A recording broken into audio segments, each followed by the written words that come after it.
Welcome everyone. Thanks for getting up so early to be with us. My name is Kevin Appleby. I'm the International Policy Advisor for the Center of Migration Studies. I'd like to welcome you to this Shadow Summit, the U.S. response to Central American refugees.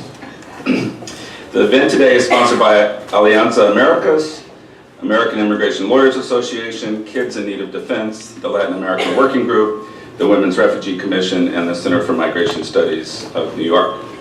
Our purpose today is to call attention to U.S. policies towards Central American refugees and urge our government to show leadership in protecting this population, just as they are showing leadership today in hosting the Leaders Summit at the United Nations, to urge other nations to do more to protect refugees in all parts of the world. We have a schedule change. The first panel from 8:30 to 9, which was targeted mainly toward press, will be changed to 10:30 because a lot of the press told us they'd be covering Obama's speech at the UN. So first we will have Don Kerwin, our executive director, welcome you and say a few words, and then we'll have the first panel will be on root causes. So just adjust that in your schedule, and then the U.S. response will be right after that panel. So, and our hashtag is up here, U.S. for refugee migrants, if you want to tweet. So I'd like to introduce Don Kerwin, the Executive Director of the Center for Migration Studies, to give us an introduction. Thanks, Don. Thank you.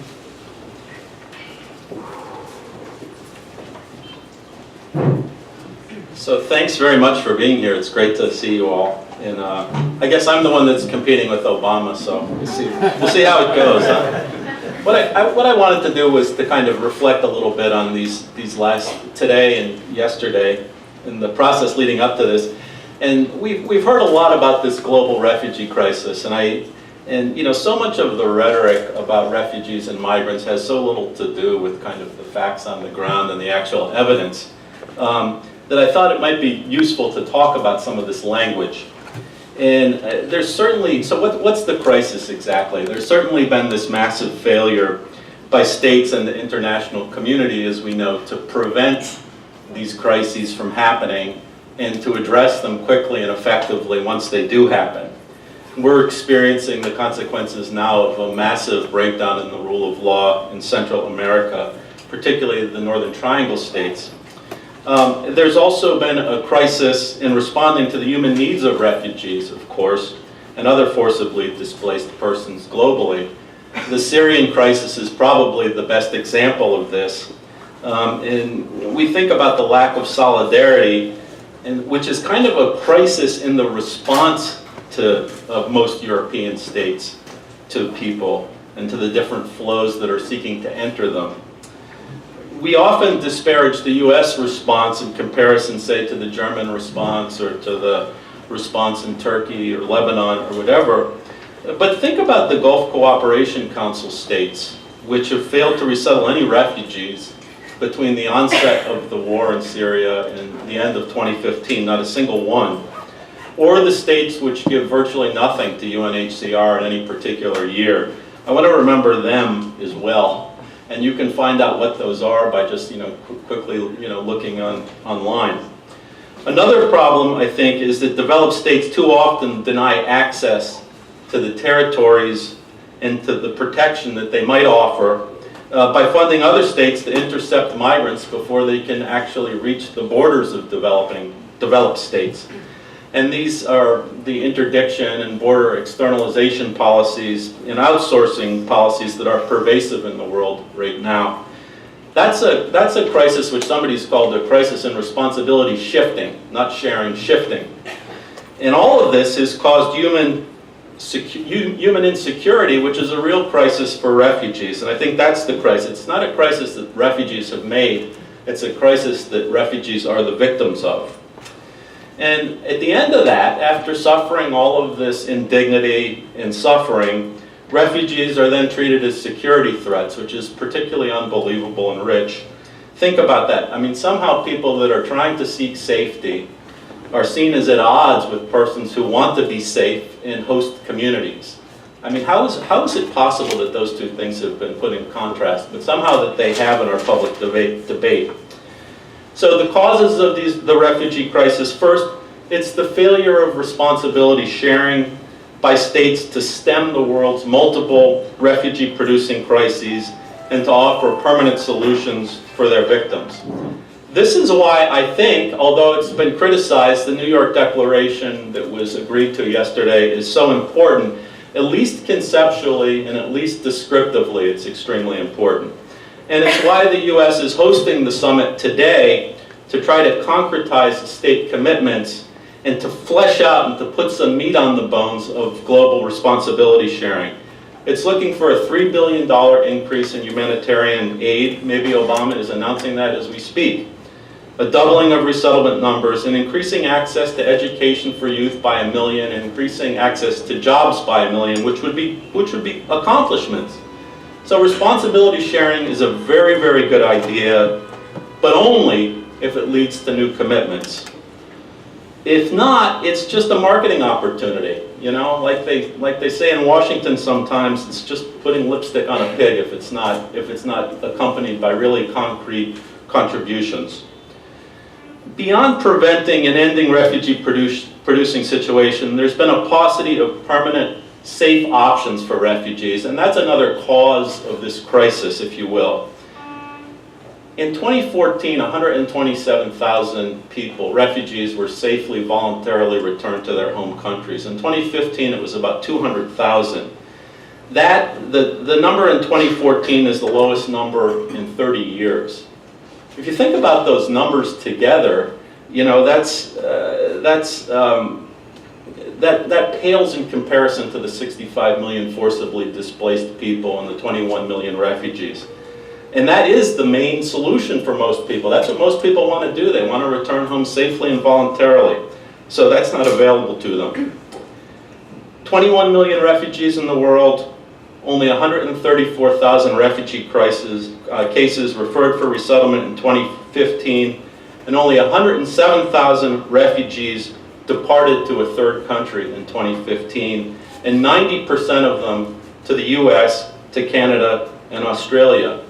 Another permanent solution that's being extremely underused. So no wonder that we see, you know, protracted refugees who are protracted on average for 20 plus years. I mean, they're living with no hope of a permanent solution for more than 20 years, 26 years by some estimates. The world's response to the communities in the developing countries that host 86% of the world's refugees has been absolutely dismal. We know that. The UN just announced that funding for the 6 countries that are hosting the South Sudanese refugees, and we've seen 1 million of those come out in, I think, over the last year or so. It's at about 20% of what's needed, 20%. So what about the US? The question that we have kind of as we do this shadow summit is, does it do its fair share? Is it leading in this area like it historically has led? And I'll leave that to you. I mean, the US is the largest donor to UNHCR of any state.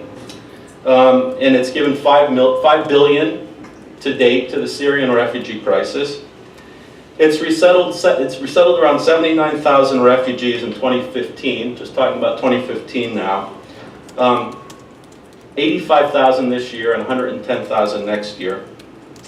The Obama administration is doing this, taking on these numbers, including relatively low numbers of Syrians, despite really implacable opposition from Congress and many states that seem to see, let's call it what it is, they seem to see desperate people as kind of an exploitable political commodity. I mean, it's really despicable what's happening in terms of the response to refugees. Who would have thought that it would come to this in this country? And the US is also granting asylum in about 9,000 court cases a year, and maybe a few more cases in affirmative, maybe 10,000, 11,000 affirmative asylum cases. And adjudication of these cases are mired in multi-year backlogs. It could be more if they had more resources to adjudicate these cases, but they don't. And then another 2,000 or so cases are withholding of removal cases and Convention Against Torture cases. So as I count that, in 2015, I'm counting a little bit more than 100,000 by the US were granted permanent protection in 2015. It'll be a little bit more in 2016. And about 300,000 people at present have temporary protected status. So you look at the numbers, 65 million people forcibly displaced, 21 million refugees, and the U.S. is granting permanent protection to a little bit more than 100,000 a year. It's not enough.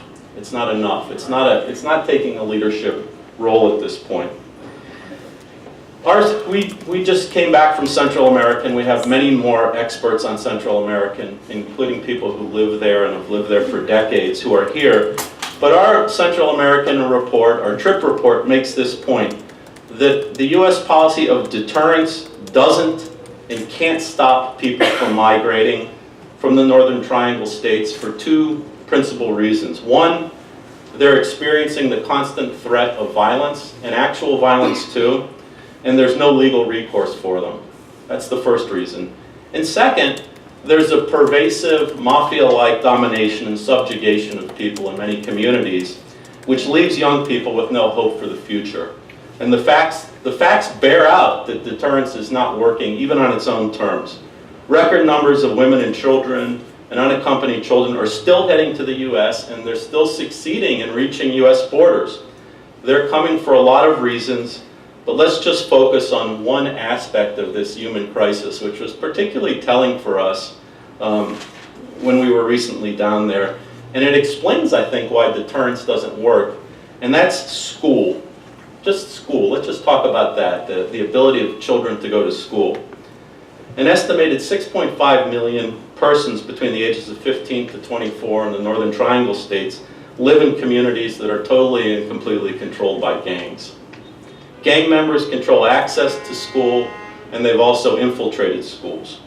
The daily passage to and from school is an absolutely harrowing experience for young people.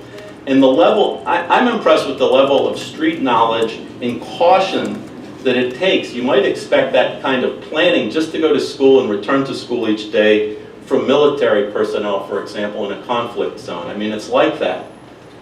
Many children live in territories controlled by one gang, but attend school in an area controlled by another, leaving them at the mercy of both gangs and suspect by both. As one person put it, if you're young and poor, your lives are at risk every day. And we heard that many parents keep their children out of school and locked in their homes while they work. Other families move frequently in order to try to avoid violence and to find safe schools. And this may be the best option available to them, but it has a terrible impact on kind of their educational prospects and continuity. Not surprisingly, school attrition rates are extremely high.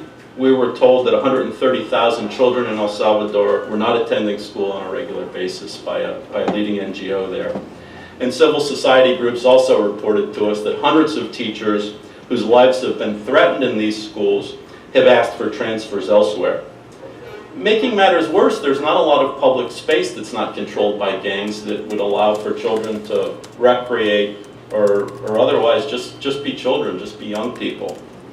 So on the one hand, I've got to say, coming back, it's amazing to see hundreds of women with little children in 4 or 5 big rooms in a detention center there, as we did.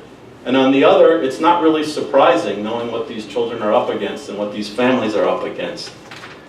One civil society leader said, children and adolescents flee because they feel that they don't have a future in their nation. And their parents feel that they don't have a future either. Here's the thing, deterrence can't and it won't work in these circumstances. And deterrence has nothing, by the way, nothing to do with protection in any case, right? Responsibility sharing is what's needed, and it requires a lot more than border enforcement and externalization policies. And we wanted to remember, because there'll be a lot of announcements today, and hopefully good and positive announcements, and we're applauding the U.S. for doing that. But we wanted to remember these issues today, and of course many others as well in our summit. Thank you. Hi everyone. I just want to reiterate the welcome from the Center for Migration Studies and the organizations that co-sponsored this event. Thanks to you all for joining us here for this important discussion, and to those of you who are joining us on live stream, thank you. My name is Daniella Burgi-Palomino, and I'm the Senior Associate for Mexico Migrant Rights and Border Issues at the Latin America Working Group, or LOG. LOG is based in Washington, D.C., where together with organizations from across the U.S. and organizations in the region, we work to influence U.S. foreign policies to make sure that they address human rights and include protections for vulnerable and excluded populations like the group that we're discussing at hand today, Central American migrants and refugees. As someone who has been in the region several times in migrant sending communities and shelters, and who most recently went on a trip with LOG to Mexico's southern border, it's a pleasure for me to be moderating this panel today. And I'm just going to get us started with a few points of discussion before I introduce the panelists. So as Donald and as Kevin mentioned, we're here today at this Shadow Summit to highlight the ways that the U.S. response to Central American refugees could be better, and the ways that it has, we think, fallen short, particularly with mention to the deterrence policies and detention and deportation that the U.S. continues to support. This panel is focused on root causes and push factors of migration and displacement from Central America, as well as violence that migrants and asylum seekers continue to face as they leave their home communities in Central America and as they enter Mexico and make the journey to the United States seeking safe haven. And why are we focusing on these two issues? First, because although there's been some limited recognition of protection needs in the region by the U.S., mainly with its announcement of expanded refugee resettlement and processing at the end of July, which we were encouraged by and were positive first steps. U.S. policies largely continue to reflect a lack of understanding of why Central American families and children continue to flee on a daily basis, why they might qualify for refugee protection, and what the sense of urgency that they're facing is on a day-to-day basis. We're also focusing on violence in transit, as I said, because we know that a large part of the U.S. response after the surge in unaccompanied migrant minors in 2014 in our borders has been to encourage, support, and fund countries in the region like Mexico to step up its border enforcement along its own southern border, to interdict those fleeing and deport them back to harm. And I'm not going to get into the impacts of that stepped up border enforcement that we continue to see because my colleagues are going to be speaking to that. But we've seen the results of Mexico's implementation of its Plan Frontera Sur southern border plan, resulting in an increased rights violations against migrants. And we want to also say that as Mexico co-hosts President Obama's Leaders Summit on refugees, it obviously is not just U.S. pressure that has led Mexico to do this. Mexico has for years been turning a blind eye to the abuses and migrant rights violations that those crossing its territory are suffering and have been suffering for the past few years. And as it continues to prioritize enforcement over protection, any countries that do that, whether it's Mexico and the US, they fail at living up to their international obligations to provide protections to those arriving at their borders. So with that framing in mind, we're very pleased to have panelists today from the region who are going to be providing us with an update on what these conditions are looking like in country in a much more eloquent way than I will be able to discuss. So I'm just going to provide some introductions before we get started. We're going to get started with this panel discussion with Mr. Noah Bullock, who is going to be providing us with an update on the push factors of displacement and migration in El Salvador and the dynamics of the cases that the Foundation Cristosal, his organization, responds to in country. Noah has been the executive director of Foundation Cristosal in El Salvador since 2010. And under his leadership, Cristosal developed a national internal displacement documentation system and piloted specialized assistance and protection models for victims of persecution and forced displacement by violence, including serving as technical advisors to the Central American Council of Human Rights Ombudsman and the own Salvadoran government's Human Rights Ombudsman. and he's a founding member of the Civil Society Roundtable Against Forced Displacement by Violence in El Salvador. Next, we're going to hear from Mr. Ramón Márquez, who's the director of the La 72 Hogar-Refugio para Personas Migrantes, the 72 Refuge for Migrant Shelter in Tenosique in the state of Tabasco, Mexico, which is along Mexico's southern border with Guatemala. Ramón is going to be sharing with us perspectives on what migrants experience as they cross into Mexico, including violence and the impacts of enforcement, as I mentioned, and what sort of access to asylum the individuals, families, and children arriving there have from where he sits in La 72 in Tenosique, but also from the broader advocacy that he has been a part of in strengthening protections for migrants and asylum seekers in Mexico for the past few years. And last but not least, we're going to be hearing from Father Flor Rigoni, who is going to provide us with an additional perspective from Mexico's southern border from the city of Tapachula in the state of Chiapas, Mexico, where he is the director of Casa del Migrante Albergue Belén, migrant shelter. And he is a part of the Scalabrini International Migration Network, which has over 270 programs worldwide, serving migrants, including shelters, schools, and community centers. So with that, Noah, would you like to get us started?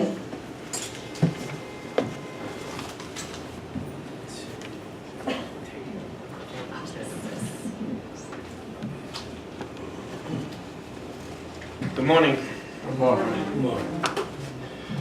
I think when we assess root causes, the first root cause we have to talk about, or the first failure of protection, is the failure of the national protection systems in the countries of origin.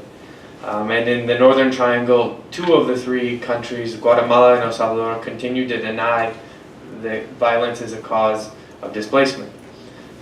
Honduras is the exception. They have an executive decree in which they recognize it and formed a national commission, but there are still a lack of actual programs to assist people. Last week, the Salvadoran media reported that 40 families were displaced by violence in the town of Panchimalco. And in response to that report, the commissioner of the National Police in El Salvador said that we have found that many people that leave their homes face real threats by gangs. But a deeper analysis shows that members of families or the family collectively have relationships with community groups of that type. I wanted to share this response because that is typical of the response of the government when confronted with the issue of forced displacement. To criminalize the displaced, to associate them or equate them with criminals or terrorists themselves, as a way of averting the responsibility or evading the responsibility to protect all citizens. That's just a little bit of the context sort of what we're confronting when we're trying to strengthen the national protection system. I wanted to share a little bit of the information that we've been able to gather in the first 2 quarters of this year as Civil Society Roundtable and a Civil Society Observatory on Forced Displacement. But first, El Salvador, as many of you know, last year was the most violent country in the world. There were 6,660 murders, and collectively in the Northern Triangle there were 17,500 violent deaths. So that puts the region on par with some of the largest conflicts in the world today. Syria, so only Syria, Iraq, and Afghanistan compare when we look at rates of violent deaths. So in terms of a humanitarian crisis, we have at least some indicators that show that what is happening in the Northern Triangle merit a response and deserve to be part of this global conversation on refugees and protection. The observatory, Civil Society Observatory, began documenting cases in August of 2015, and last year we documented 146 families, which encompassed around 623 individuals. And the fact that we're able to say that now has been a strong advocacy piece when we have a government that denies that there are any people displaced by violence. The information I'm going to share with you today, though, comes from a sampling of 53 cases. We're still gathering the data that's coming in. At the end of the year, we'll produce a report. But I wanted to give you some sort of preliminary information to help contextualize the causes and the profiles of displacement itself. So of the 53 cases, that encompasses around 155 individuals, the 58% of them were males and 46% were females under the age of 25. So we're talking about a predominantly young population.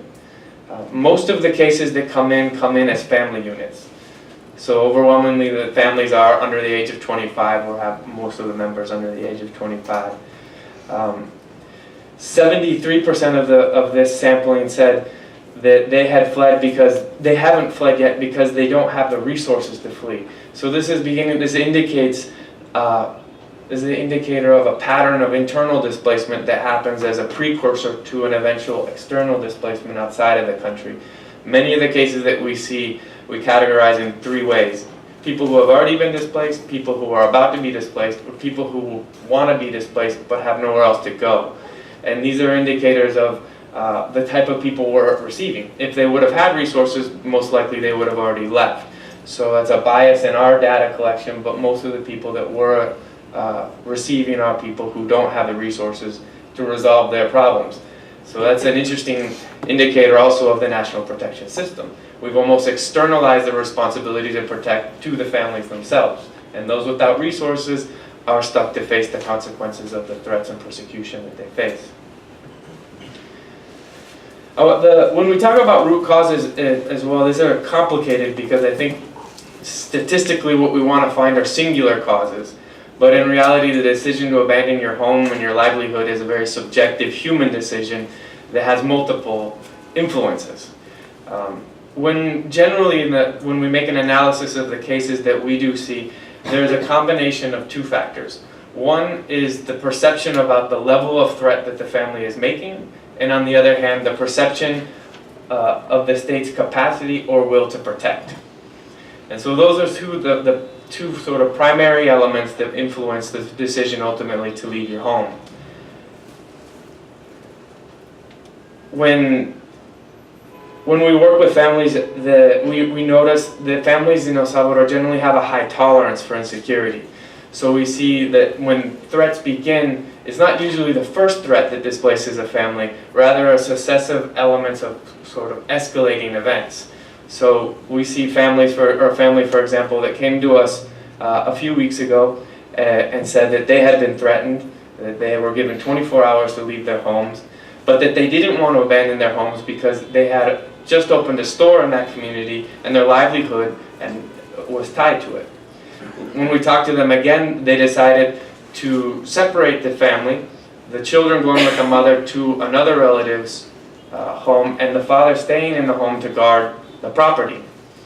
At that point, we offered them additional protection, and the mother at that point said no, because she didn't want to withdraw her children from school. The third time that we spoke to him, the father had been displaced, and there was no evidence of his whereabouts.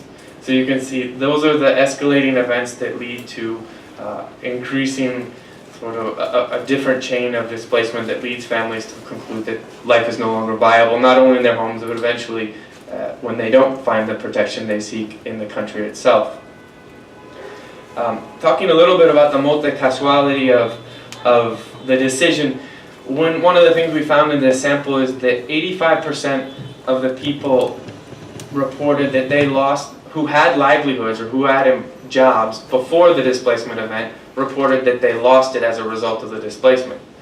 So you can see this connection when we're trying to decide, did you go to the United States because of economic reasons or not? There's an intimate connection between displacement, threats of violence, and your ability to earn a livelihood. The other interesting fact that we found out is that of the children who were studying before the displacement event, 63% reported that they were forced to drop out.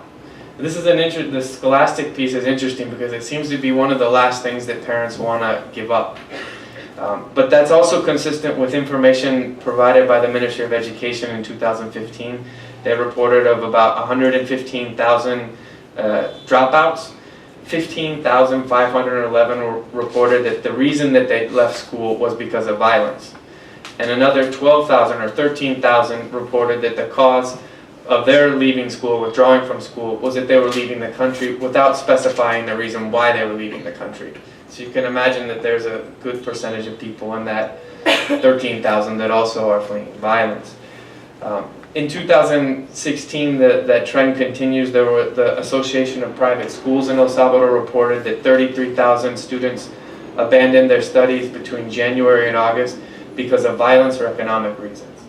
So you can see the interconnectivity of the two causes and the consequences in terms of what happens in a displacement event is that the threats and the crimes committed against people are one aspect that violate the rights of the people, but then the displacement itself unchains or unleashes a chain of other vulnerabilities and violations of rights that eventually make people decide that the viability of living or remaining in their communities is no longer there.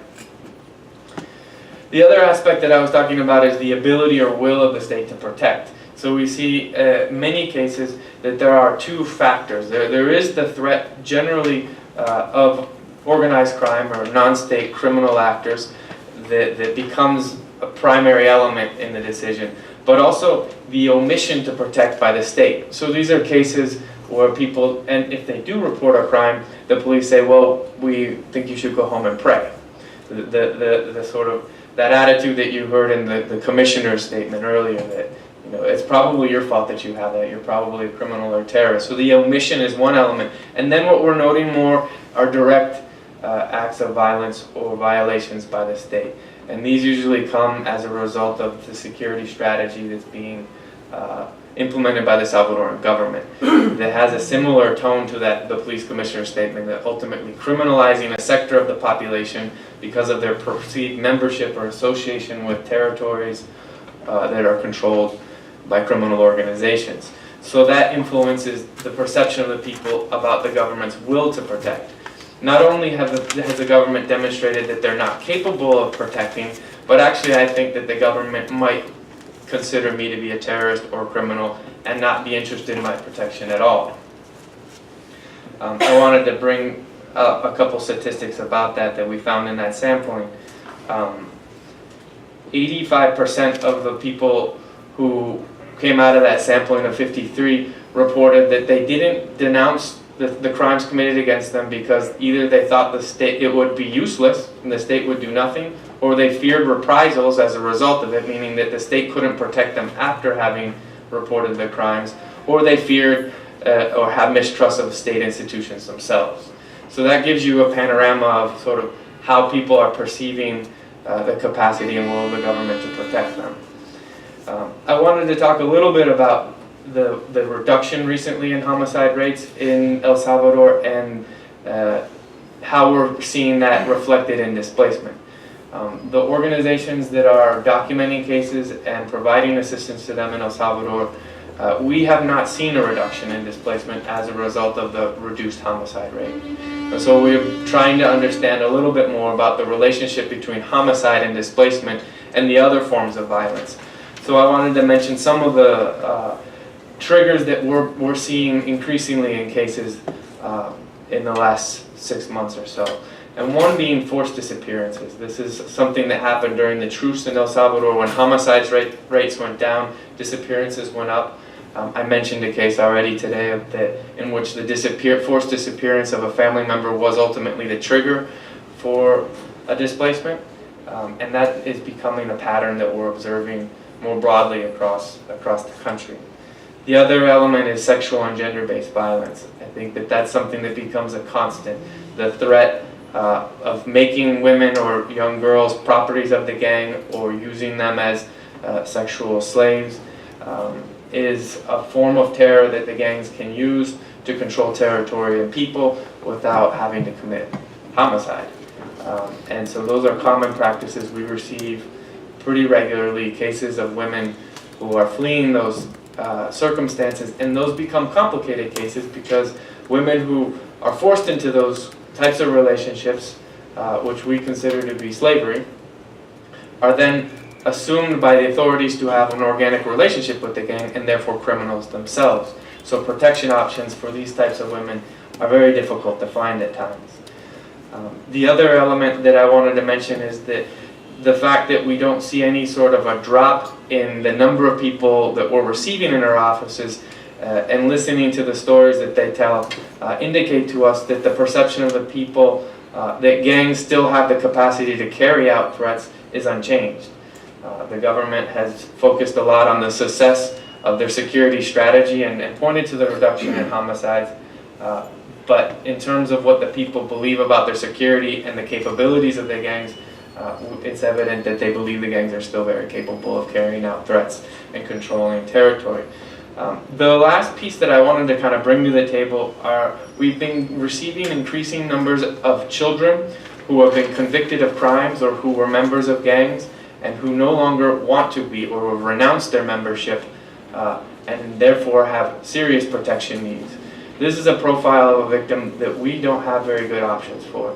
These are people who have been called terrorists, criminalized in Salvadoran society, and their rejection of the gang membership puts on their heads what they call a red alert. This is a scenario where photos of these people are circulated on cell phones of all the gang members in the country with orders to kill.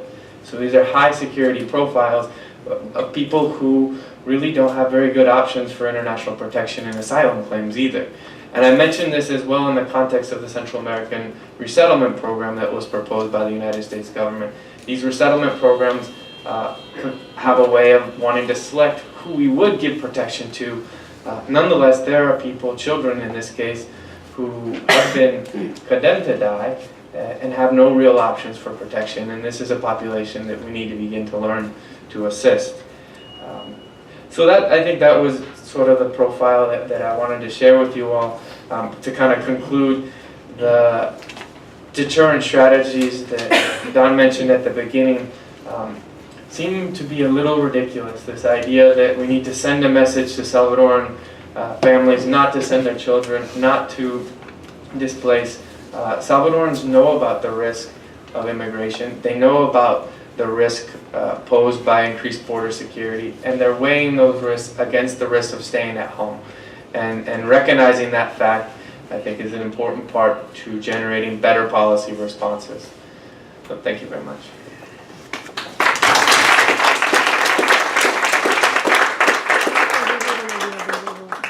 Thank you, Noah. We're going to move now to Ramón. Good morning, everyone. First of all, I'm going to apologize if my English is not the best. It's the first time that I'm doing this in English, so please forgive me if I make some mistakes. Mexico assumed the role of guarantor of the migratory status quo in the region with a clear objective to stop at all costs the arrival of migrants and refugees to the southern US border. Mexico raised a border where persecution, pain, repression, intransigency, and death were legitimized under the Southern Border Program in July 2014. For the first time in a long time, Mexico detained and deported more Central American people than the US during 2015. We are talking about more than 117,000 arrested people and more than 150,000 deportations exclusively from Central America. From our daily work on the southern border of Mexico, we can say loud and clear how this lethal program increased and legitimized violence, crimes, and systematically violations of human rights. Of the 11,400 people received during 2015 at La 72, at least 15% of the people declare having been victims of crime or violation of human rights in Mexico. And our shelter is just a short 40 miles between the border of Guatemala. There are frequent assaults, rapes, disappearances, killings. We have been denunciing for some time that corrupt agents extort money at migration checkpoints and migrant holding centers for people in transit. And federal and local police are actively involved in kidnapping of migrants and refugees. where many of the cases they ask for extortion for a rescue of between $3,000 and $500 to be paid by their relative in the US. They don't care about the families that they are in Central America. They are looking for people that they have families in the US because they can pay. The failure of the authorities to pay attention to the crimes, involvement and collusion with criminal groups, the lack of access to justice for victims without preliminary inquiries or investigations, generates a generalized atmosphere of impunity that encourages a continued massacring of refugees and migrants who arrive to Mexico. The situation of the refugees in Mexico is especially alarming. We work, as we said, in one of the most violent regions in the world, with a huge lack of human rights. Official data from the UNHCR says, during 2015, there were 110,000 asylum seekers in North and Central America, of people from El Salvador, Guatemala, and Honduras. Between 2004 and 2014, Honduras registered 174,000 internally displaced people. In recent years, Mexico has been almost doubling the numbers of applicants for refugee status. La 72 has been not an exception, attending approximately 10% of the national applicants. Here, I want to make you understand that La 72 was founded 5 years ago. We were designed to be a Franciscan project attending the people in transit. And now, we have to change our work, and we are working with the refugees that are arriving in a completely different process. In 2014, we attended 220 applicants. 2014, 370 applicants. In 2016, between January to August, we had already 464 applicants. What's the position of the Mexican government? The Mexican government denies systematically the refugee crisis in Central America.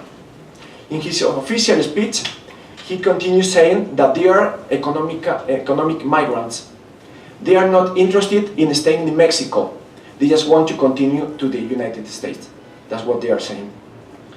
There are some of the main obstacles for the asylum seekers in Mexico. I'm going to just say a few ones. The lack of professional staff and infrastructure.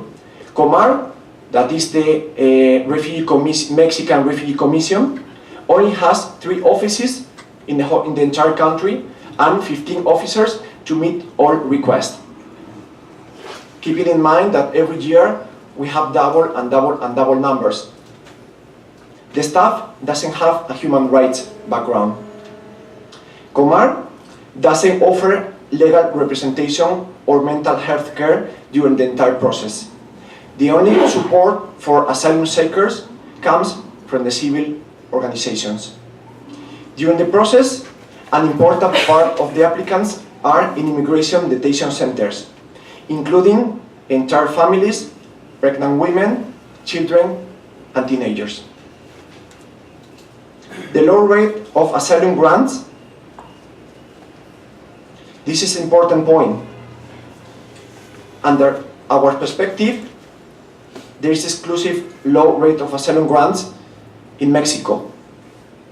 The authorities speaks of 60% of the people that are recognized. Our data tell us that only 1 in 3 people is recognized as a refugee. Another point is no community integration programs for refugees exist in Mexico. The commitment of the Mexican authorities ends with the delivery of permanent resident cards. Many people despair of the great difficulty of building a new life in Mexico, try to cross into the US. I just want to finish saying a few recommendations. First of all, to the Mexican and the US government, recognize the serious humanitarian and refugee crisis in Central America that has existed for a long time. and provide humanitarian protection to the people fleeing from the violence. To the Mexican government, ensure effective detection and reporting mechanisms.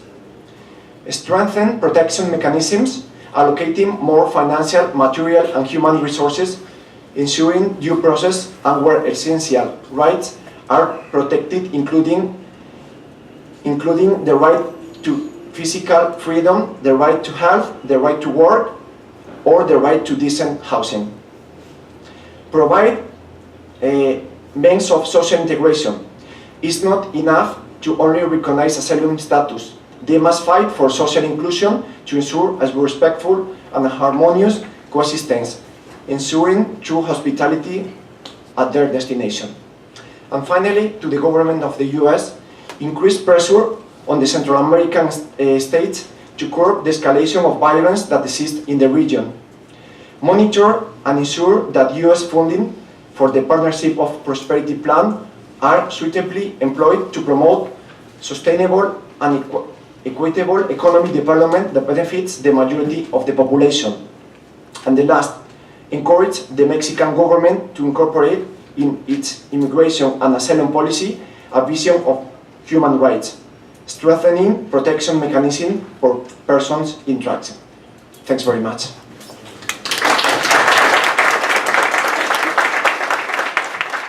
Thank you, Ramón. I'm going to move now to Father Flor.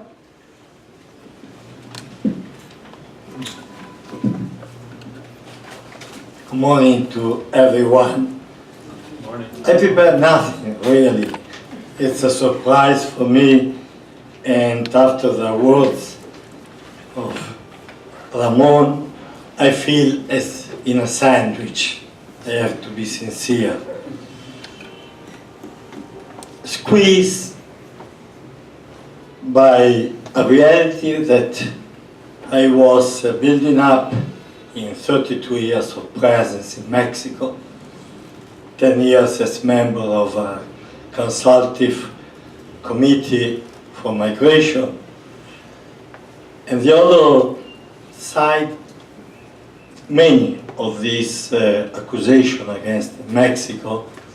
I have not a functionary of Mexico, but I have also to explain why I ask for naturalization in Mexico as Italian. With all the respect, Ramón, because we are on front line and the southern line of Mexico. First of all, I would underline a vicious circle that produces continuously shortcuts.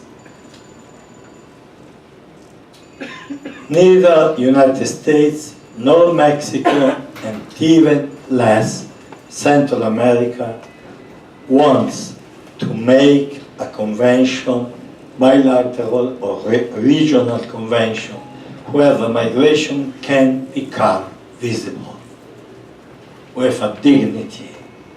Until we are speaking of undocumented people, we are speaking of a chasing, where you are not with paper, you are subject of deportation, and this is to go around the problem. This is maybe the first accusation that I would express here toward the United States, toward Mexico, and first of all, toward the government of Central America. I was in Salvador during the Civil War. I knew the present president because he was command-in-chief of the guerrilla in the area where I was minister. And you have to recognize that there is a failed state.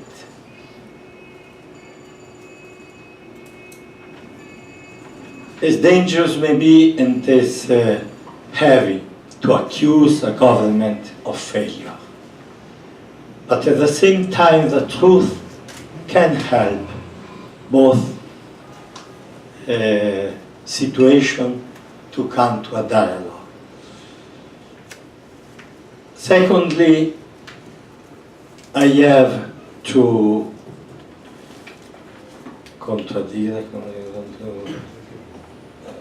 refuse to reject the idea that Central America is heading up to the United States. Today, no more. And I am ready to defend this thesis. Mexico is the main goal, main state for the Central America. For you American, maybe it's painful to hear from many people coming back because deported or free willingly choosing that return to home. We feel in United States like people suspicious. We are, according to an expression, I don't know in English how to translate it, somebody told me, topos, or these rats going underground. Moles, thank you, sir. Heading up for a moment and hiding ourselves because the environment is chasing us.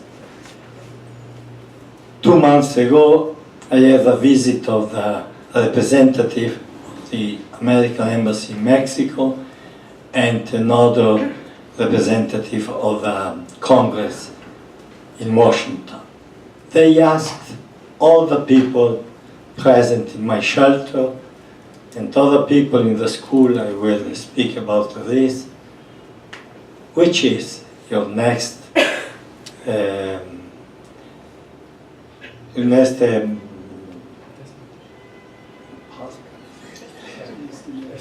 destination, Mexico.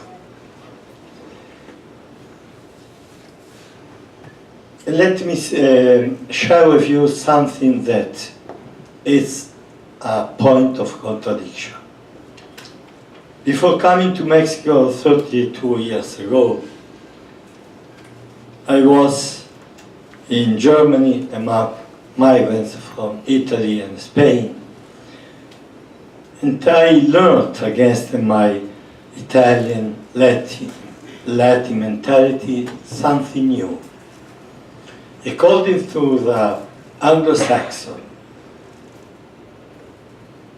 the issue, or better say the task of the state is to serve the people. The task of the church is the same, just with different name, citizen and member of a religious community. The goal is the same. Till there is no root collision, we have to work together. We can't transform any issue of poverty, of injustice, of migrants as a flag that is for us our identity. We can fight church or civil society against the state, but never forget that we are called to serve the migrants in this case and not to use them as a monument or as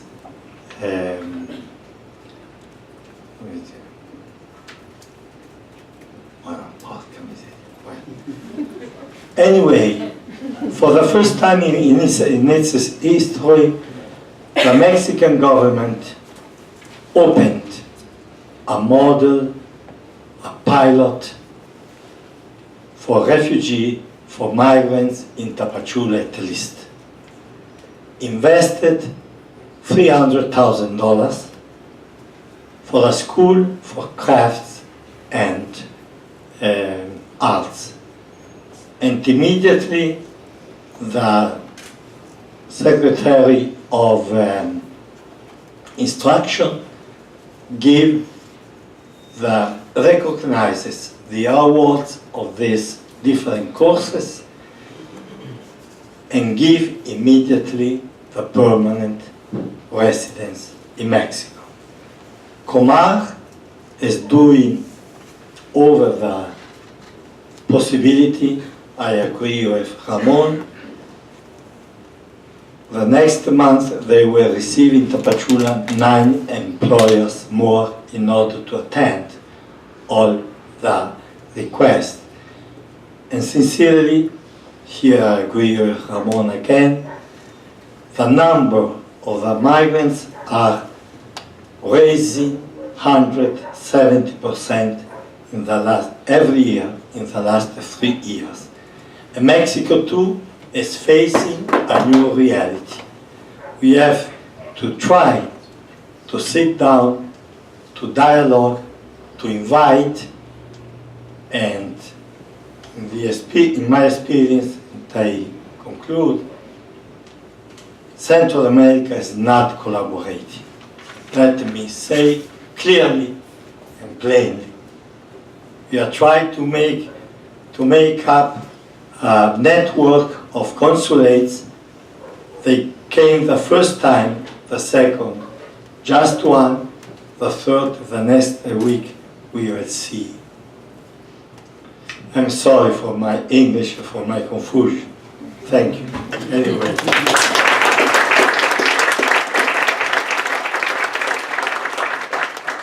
On the contrary, thank you, Father Flor.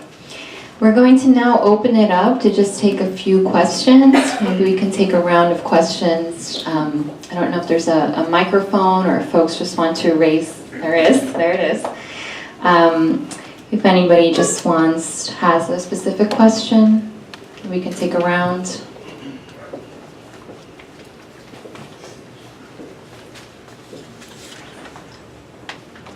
Yes, back there, in the back. I had a question for Noah about saying children who are in gangs that want to leave. Is there any sort of learning lessons from other similar contexts, like with current peace processes in the FARC, or in Colombia regarding FARC, or in other contexts like in Africa and Southern Sudan? Was that heard before? Yeah. I think that there are, but it requires a change in attitude about the citizenry. The state has preferred to deal with gangs as terrorists and people associated with them as terrorists, including children.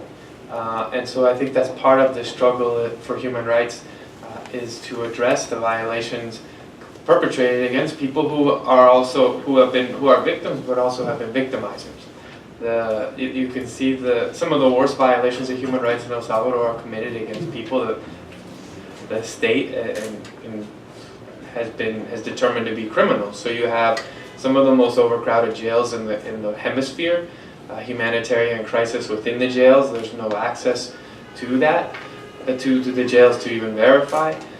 You have over 400 extrajudicial executions.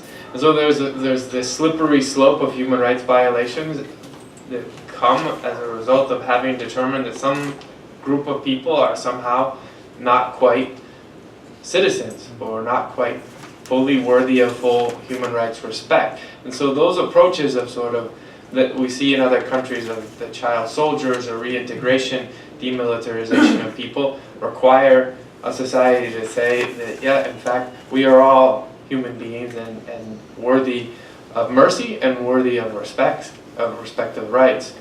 And we haven't gotten to that point so far in El Salvador. We argue, I mentioned this, that these cases can be classified as slavery cases under the modern slavery standards when they involve children. Children can't consent to things that lead to commercial activities being a sicariato, sicarios, things like that. Hitmen, those are commercial activities. Extortion are commercial activities. And the use of children in sort of sexual abuse and servitude is another form of slavery. So this would be, again, a change of approach. How do we perceive these people? Are they children who are terrorists, or are they children in need of rescue from situations of slavery? And so those are different. We can use law in different ways, and we're trying to argue the second, and even use those for asylum claims in other countries or to get other types of humanitarian visas. People can just state their name and organization when they're asking a question. Are there other questions? Please go ahead. Margaret O'Dwyer, Company of the Daughters of Charity. I'm just wondering if any of you have any good examples of successful programs working against the gangs. Our constituents on the ground are constantly saying dealing with the violence is the key to enabling people to feel safe. And do you know of any good programs or projects where the government or others are successfully able to diminish the gangs? Thank you. We'll just take one more. Did I see a hand? So we can do a round. My name is Mary Milady, and I belong to Maryknoll Sisters, and I'm especially interested in El Salvador, Noah. I want to know, Noah, if the church is, I was just down there last December for a week. Before that I was there for a couple of years. But I want to know if the church is cooperating with gang programs. I know there was a division with the impunity process. There was something that happened. Also, I agree with you with what you just said about the jails, because a sister is presently back at our center house, and she has said that the jails are horrendous. But when I was down there last year, it seemed that the church was trying a little to do something about the gangs, like trying to get them resettled back into society. And we were at the UCA, and we did see the displacement of families, of gangs taking over neighborhoods and families moving out. So I'd just like to, if you could answer that. Thank you. Thank you. Is there one more last question before we take this round? Okay. Well, the questions were about successful programs working against gangs and the church role. No, that's what she wants. Yeah, and I think there's a big question left to be answered. The last 7 years or so, over $300 million have been invested in violence prevention programs in El Salvador. And we as organizations make an analysis about that. We say on a micro level, every organization reports wonderful successes in the implementation of their programs. On a macro level, we see no evidence of it. So how do we explain that, and how do we do better work? So I think that the truly valuable work that's being done is being done by civil society organizations, and some of them are faith-based. A lot of them actually are faith-based. And I think that the concepts that seem to work are ones that are rights-based, that not necessarily working against people and gangs, but working to create situations where they could be rehabilitated and reinserted as citizens in a society. But that goes against the grain. It goes against the current. In the media, we don't even report homicides anymore. X number of gang members were eliminated. Elimination, that's a term they used during the Civil War. So the efforts to recognize the humanity in members of the gangs and create processes in which that humanity can be redeemed and they can be reinserted into society go against the grain of the security strategy and the populist rhetoric that's common in the media and used by politicians. When we ask the government what their solution for victims is, they say our security strategy, which is an eminently repressive and military approach to to preventing and stemming violence. And then there's sort of a schizophrenia in the response as well. They say, and also we're gonna crack down on crime, and we're gonna give the green light to kill any gang members, to the police and the armed forces. But at the same time, we're gonna do community policing.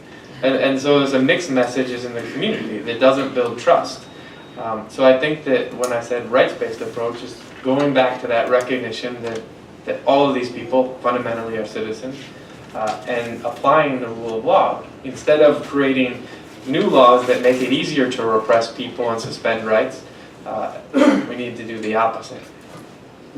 Thank you. Well, we're going to head and close this panel. We have another great panel lined up. So thank you. We want to thank the panelists for this great presentation.